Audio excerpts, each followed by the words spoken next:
Hey everyone, welcome back to the channel and welcome back to the bottom 10 series. The previous video we covered the least played tank in the least played tech tree tank in the whole of Cold War. So this is a tech tree overview, I suppose, of the bottom 10, tech tree only, because premiums are, they sway it a little bit. Not everybody has access to them, so that's probably going to that will skew the numbers. Although on an interesting note, I forget the name of it, the Type 63, the boat from the least played tech tree tank, the only one that beats that one is in fact the premium version, the Type 6390. There's a premium boat version, and that is the least played tank in the whole of Cold War. If you've got one, get out there and boost those stats. Put more battles on it. So anyway, this video we're covering the 9th tank, the 9th tech tree tank, and this is the Type 88A. Now there is a bit of a trend here. I'm not going to say what the trend is. We'll get further through the series before we start talking about the trend.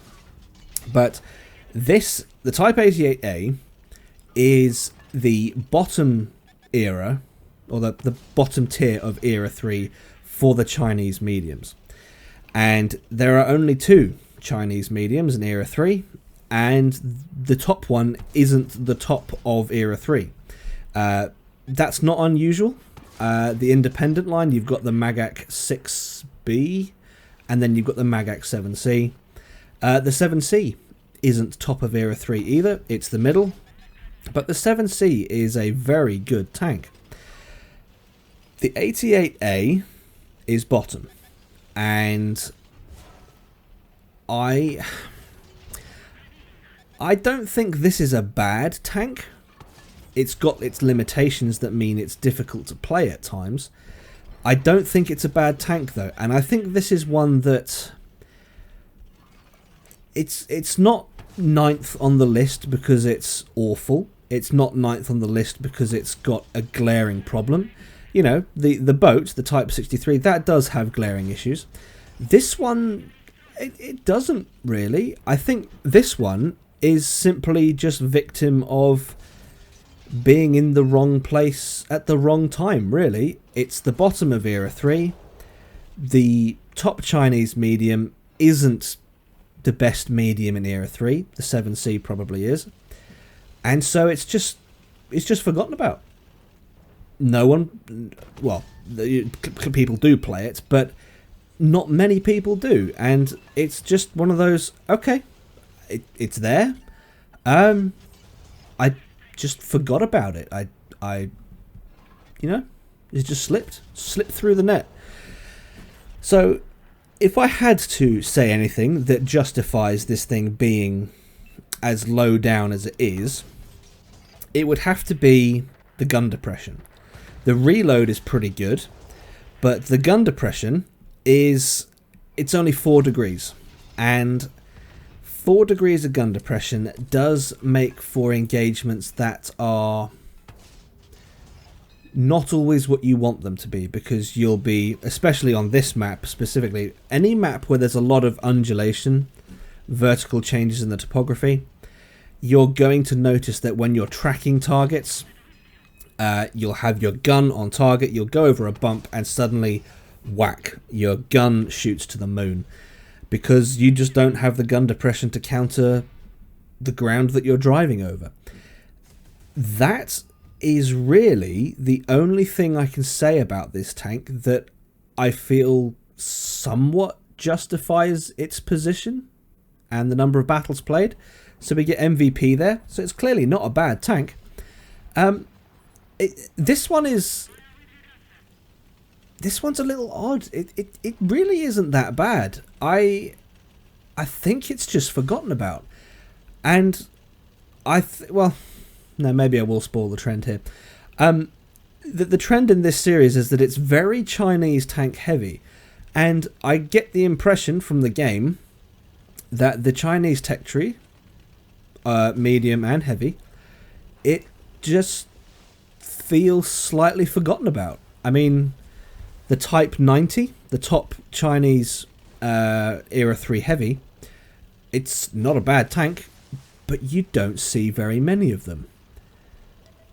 Why? I don't know.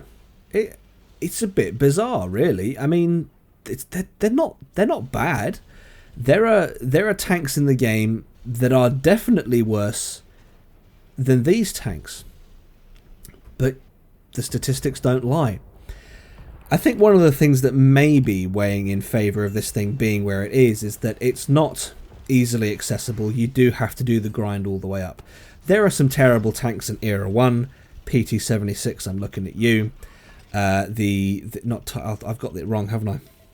There's the other Chinese light tank down there. That's not brilliant. It's got the gun's okay, but it's, you know, you won't survive high explosive in that thing. But it's Era 1. It's easily accessible. It's easy to just go, oh, I'm going to play a couple of games in the PT-76 to realise, oh, it's not really that great. I'll skip past it. I'll, you know, move on. But you still played some games in it. The game count still goes up. The Type 88A, you have to grind all the way through Era 1. You've got to go all the way through Era 2. And then you've got to start at the bottom of Era 3. And that takes time. It takes effort. And if no one really talks about these tanks, if no one really plays them, that means you won't see them and you won't fight against them and you won't be inclined to think, oh, maybe I'll get that tank, maybe I'll try it, maybe I'll see how it does. It's just forgotten about, I think. And I say that, and I'm right as I say that, I'm fighting one in front of me. Although maybe that's because the matchmaker just paired us up because I was in one, so they're in one. But yeah, you really don't see very many of these. But I don't think that's a reflection on the... In this case, I don't think that's a reflection on the quality of the vehicle. The... oh, jeez, what is it called? I'm going to have to go and look up the name of the boat tank. What is the name of the boat tank? The Type 63. No, I was right. It is the Type 63. Okay. This thing is not as glaringly bad as the Type 63. Definitely not. This tank feels quite flexible as a medium. It doesn't have armor, but it does have what feels like a good gun. I am firing gold out of it. The aim, the accuracy isn't bad. The reload feels quite good. I'm not actually sure what... I know the standard reload is 6.1, but with my crew and equipment in here, I'm not sure what I've got the reload down to. I think I do take more shots in this game, but we'll just have to check and see what the reload is when I get there. But yeah, there you go. The Type 88A, I think it's just forgotten about. So if you want something different to play, if you want something new to play in Era 3, then it would seem the Chinese line is in need of some love, needs some need of attention. So I would suggest that maybe the community focus on playing some of the Chinese tanks.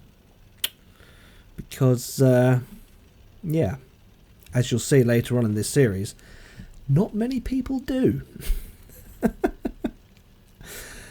So let's have a look at the game here. I'm not doing particularly well at this point. Just under 3,000 damage, 500 assist, 600 assist. And I think, you know, the game at this point isn't quite won. There's a 4 tank difference between the teams. But this right here is a good time for me to actually break and talk about the game, because you'll see the gun depression problem coming in right here. This ground looks relatively flat, and as you saw there, I couldn't pull up. I deliberately didn't pull forward adjacent to this little hut there because I saw the gun go up in the air. That really is a limiting factor, especially at ranges like this. You can be in a close fight and suddenly you are not able to shoot the target you want to shoot because the gun depression doesn't allow it. So maybe that's one of the contributing factors to this thing being what it is. I don't really know. But nonetheless, we took out that T80BV with the help of a teammate there. So it's now 2-to-1 ratio, my team to theirs. And we're cleaning up what's left of the enemy team. My damage is going up slightly. And I pull to the left here I come up this rise because I'm thinking to myself, I can get shots from this high ground into that corner. But their team is playing sneaky behind the rock, and I don't think I get another shot in this game. I might be wrong, and I didn't look at what my reload was. We still need to work out what the reload is. I think I might... Yeah, there we go. So there's the... I think what's the reload? 4 seconds something, I reckon. 4.4 seconds. That's really not too bad for this tank. The only problem with it is, as you saw, the gun depression. The gun depression can be a bit of an issue. But nevertheless, I don't think the Type 88A deserves to be the second least played tank in tech tree tank in the whole of Cold War. We have pulled off MVP and we've pulled off a second place there. Nice gold Mark Leclerc in the middle, 11,000 damage, nice one. So there you go, guys. This is the second to least played tech tree vehicle in the whole of Cold War. That's all I've got for this video, guys. If you've enjoyed it, please leave it a like. If not a dislike, subscribe if you haven't already, and I'll catch you in the next one.